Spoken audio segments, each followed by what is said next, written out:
जय हिंद साथियों, आप सभी का स्वागत है आपके अपने यूट्यूब चैनल रामपुर स्टडी में। दोस्तों, अभी एक सूचना चर्चा में चल रही है। सूचना ये है कि शिक्षा मंत्रालय ने जो है एक नई गाइडलाइन जो है जारी की है।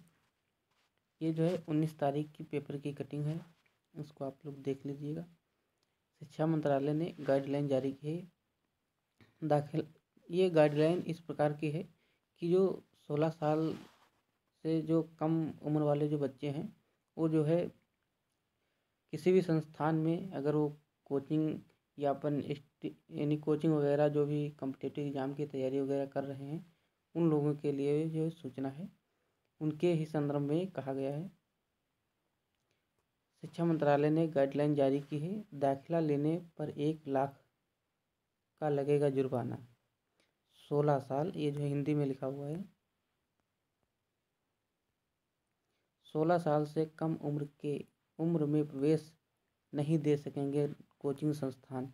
जो भी कोचिंग संस्थान है वो जो 16 साल से कम उम्र वाले जो बच्चे हैं या जो भी स्टूडेंट हैं उन लोगों को जो है ये जो है प्रवेश नहीं दे सकेंगे, क्योंकि उन पर जो है जो एजुकेशन मिनिस्ट्री यानी जो शिक्षा मंत्रालय है उसने जो है प्रतिबंध लगा दिया है कि अब जो है 16 साल से कम उम्र के बच्चे जो है किसी भी कोचिंग संस्थान में प्रवेश नहीं कर सकते हैं। तो इसके नियम और रूल बहुत से जो है लगाए गए हैं।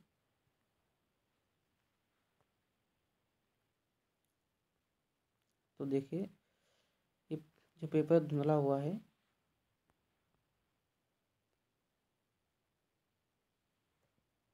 यहाँ पर लिखा हुआ है कि नई दिल्ली विशेष संवाददाता, शिक्षा मंत्रालय ने देश भर के कोचिंग संस्थानों के लिए गाइडलाइन जारी की है। इसके तहत अब कोचिंग संस्थान 16 साल से कम उम्र के बच्चों को दाखिला नहीं दे सकेंगे। इसके अलावा भ्रामक वादे करना और अच्छे नंबरों की गारंटी देने में भी पाबंदी लगा दी गई है। ये गाइडलाइंस 12वीं के बाद जेईई, नीट जैसी प्रवेश परीक्षा और सभी प्रतियोगी परीक्षाओं की तैयारी करने वाली कोचिंग संस्थाओं के लिए बनाई गई है।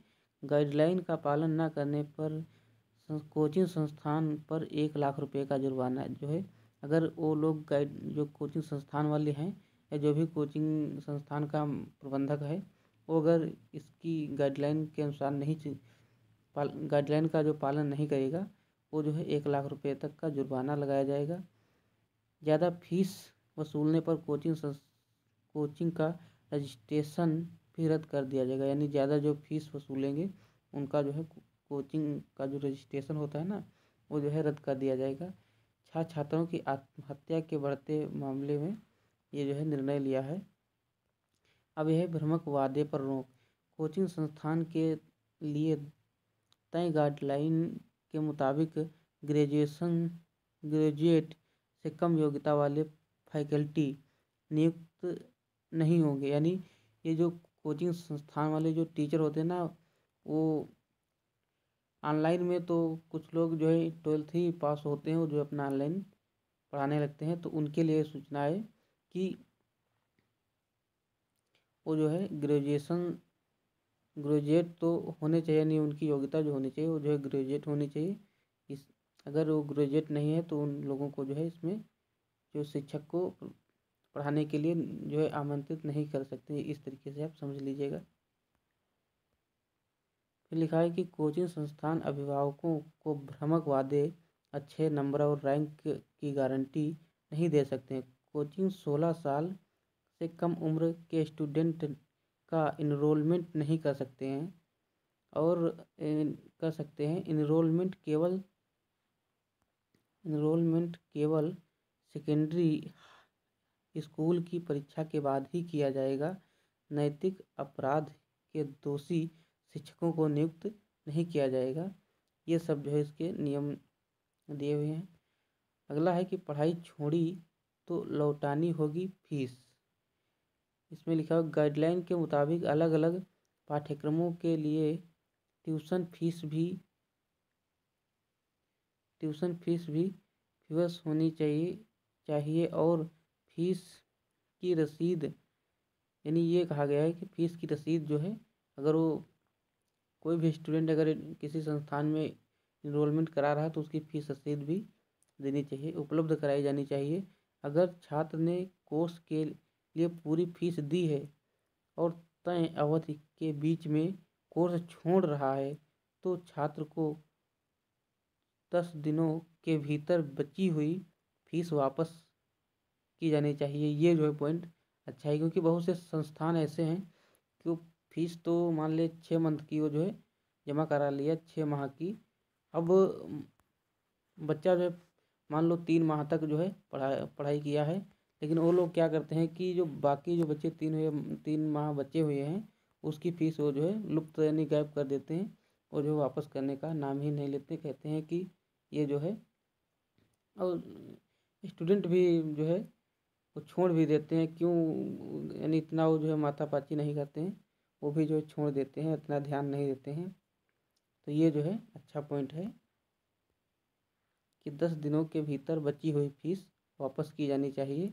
अगर छात्र कोचिंग सेंटर के हॉस्टल में रह रहा था तो हॉस्टल फीस और मेंस फीस भी वापस की जानी चाहिए। जो छात्र छात्रा यानी हॉस्टल में जो रह रहा है उसकी भी फीस यहाँ पर वापस कर दी जाएगी। तो ये सभी जो है यहाँ पर गाइडलाइन शिक्षा मंत्रालय ने जो है दिया हुआ। बीच में नहीं बढ़ाई जा सकेगी फीस, यानी यहाँ पर यह भी पॉइंट अच्छा है कि बहुत से संस्थान ऐसे हैं कि कम फीस में जो है इनरोलमेंट यानी नंबर जो है स्टूडेंट का एडमिशन करा लेते हैं, और उसके बाद बीच में जब 1-2 माह हो जाते हैं तब जो है उनकी फ़ीस बढ़ा दी जाती है। इससे होता यह है कि वो जब छात्र एडमिशन करा लेता है कम फीस के चक्कर में, और बाद में जो है जब लगभग 2-3 माह हो जाते हैं तब उनकी फ़ीस बढ़ा दी जाती है। तो इससे जो है वो छात्र बीच में किसी संस्थान में एडमिशन नहीं ले सकता है, क्योंकि वो 3 महीने पता लग पड़ चुका है, अब 3 महीने के लिए छोड़ करके किस संस्थान में प्रवेश करे। तो इसलिए जो है ये अच्छा पॉइंट दिया हुआ है कि बीच में बढ़ाई नहीं जा सकेगी फीस। किसी भी परिस्थिति में कोर्स के बीच में फीस बढ़ाई नहीं जाएगी। इन गाइडलाइन की मदद से देश में कोचिंग संस्थानों के काम करने का कानूनी ढांचा लीगल फ्रेमवर्क तय होगा। शिक्षा विभाग अब कोचिंग संस्थान के छात्रों के लिए विषय स्तर गतिविधि को करिकुलम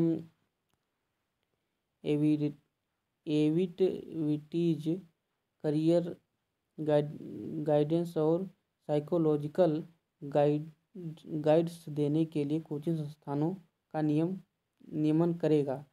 ये सभी जो है इसके गाइडलाइन हैं। ये जो पेपर की कटिंग है ये जो है 19 तारीख 1 महीना 2024 की।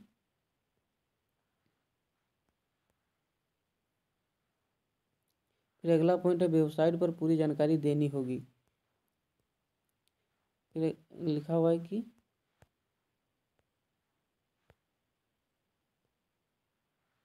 काउंसलिंग सिस्टम के बगैर किसी कोचिंग को रजिस्ट्रेशन नहीं दिया जाएगा। कोचिंग सेंटर को अपनी वेबसाइट पर फैकल्टी की योग्यता, यानी जो भी कोचिंग संस्थान है उसकी फैकल्टी की योग्यता की क्या योग्यता जो है रहने वाली है, ये सभी जो है उनकी वेबसाइट पर अपलोड होनी चाहिए, जो भी संस्थान की वेबसाइट हो। फिर अगला पॉइंट दिया हुआ है कि दबाव नहीं बनाए संस्थान। कोचिंग संस्थानों को बच्चों पर पड़ने वाले मानसिक दबाव पर ध्यान देना होगा। उन पर अच्छे प्रदर्शन का दबाव नहीं बनाया जाएगा। कोचिंग की इमरजेंसी या दबाव वाली परिस्थिति के छात्रों को बचाने और मदद देने के लिए एक सिस्टम बनना होगा। ये सभी जो पॉइंट दिए हुए हैं। अब चलते हैं हम एक NDTV की जो है रिपोर्ट है उसको भी देख लेते हैं।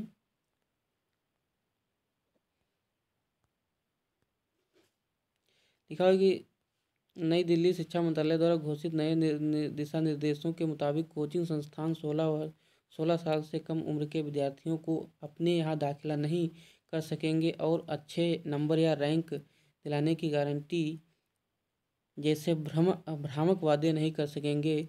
कोचिंग संस्थानों को विनियमित करने के लिए दिशा निर्देश एक कानूनी ढांचे की आवश्यकता को पूरा करने और बेतरी बेतर बेतरतीब तरीके से निजी कोचिंग संस्थानों की बढ़ोतरी को रोकने के लिए मंत्रालय ने यह दिशा निर्देश विद्यार्थियों की आत्महत्या के बढ़ते हुए मामले, आग की घटनाओं, कोचिंग संस्थानों में सुविधाओं की कमी के साथ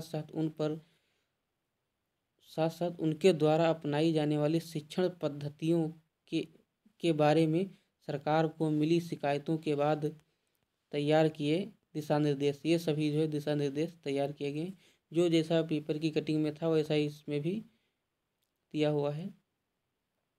ये देखो, मैंने अभी बताया कि कोई भी कोचिंग संस्थान स्नातक से कम योग्यता वाले शिक्षक की नियुक्ति नहीं करेगा, यानी उनका ग्रेजुएशन तो यानी होना चाहिए, ये भी इसका पॉइंट है। और बहुत से इसके जो है नियम है जो भी पेपर की कटिंग में थे।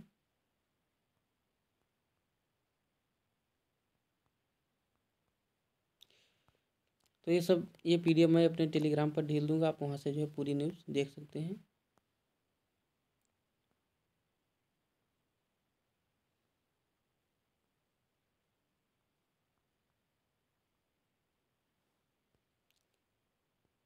एक पॉइंट दिया है कि दिशा निर्देश में विद्यार्थियों के मानसिक कल्याण को लेकर विस्तृत रूपरेखा पिछले साल कोटा में रिकॉर्ड संख्या में छात्रों की आत्महत्या करने की घटना के बाद आई। दिशा निर्देश में कहा गया कि विभिन्न पाठ्यक्रमों का शुल्क पारदर्शी और तार्किक होना चाहिए और वसूले जाने वाले शिक्षक शुल्क रसीद, यानी जो फीस रसीद या शुल्क रसीद होती है वो भी दी जानी चाहिए और वसूले जाने वाले शुल्क रसीद दी जानी चाहिए। इसमें साफ किया गया है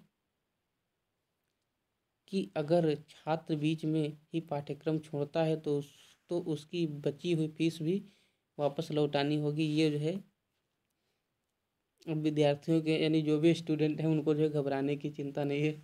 वो अब चाहें तो 6 महीने इस संस्थान में पढ़ें और 6 महीने उस संस्थान में पढ़ें, क्योंकि उनकी फ़ीस तो वापस हो ही जाएगी। तो इसमें जो है तो यानी जो बची हुई अवधि है उसकी फ़ीस भी लौटानी होगी। नीति को सशक्त बनाते हुए केंद्र ने सुझाव दिया कि कोचिंग संस्थानों पर दिशा निर्देशों का उल्लंघन करने पर 1 लाख रुपए तक का जुर्माना लगना चाहिए। अत्यधिक शुल्क वसूलने पर उनका पंजीकरण रद्द कर दिया जाना चाहिए। कोचिंग संस्थानों की उचित निगरानी के लिए सरकार ने दिशा निर्देश के प्रभावी होने के 3 माह के भीतर नए मौजूदा कोचिंग संस्थानों का पंजीकरण करने का प्रस्ताव किया है। दिशा निर्देश के मुताबिक राज्य सरकार कोचिंग संस्थान की गतिविधियों की निगरानी के लिए जिम्मेदार होगी। तो ये सब जो है शिक्षा मंत्रालय की नई न्यू गाइडलाइन है। तो इसका सभी लोग यानी सभी जो जितने बड़े कोचिंग संस्थान हैं वो सभी जो है इसका पालन करेंगे। जय हिंद, जय भारत। इसी के साथ तो ये वीडियो सभी लोगों के पास शेयर कर देना चाहिए, कर दीजिएगा क्योंकि ये वीडियो जो है आज 20 तारीख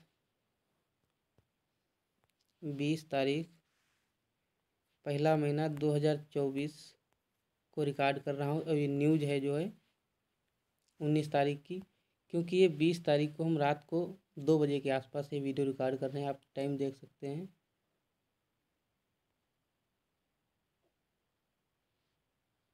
अभी मैं आपको जो है टाइम दिखा रहा हूँ। ये देखो जो है हो गया वीडियो।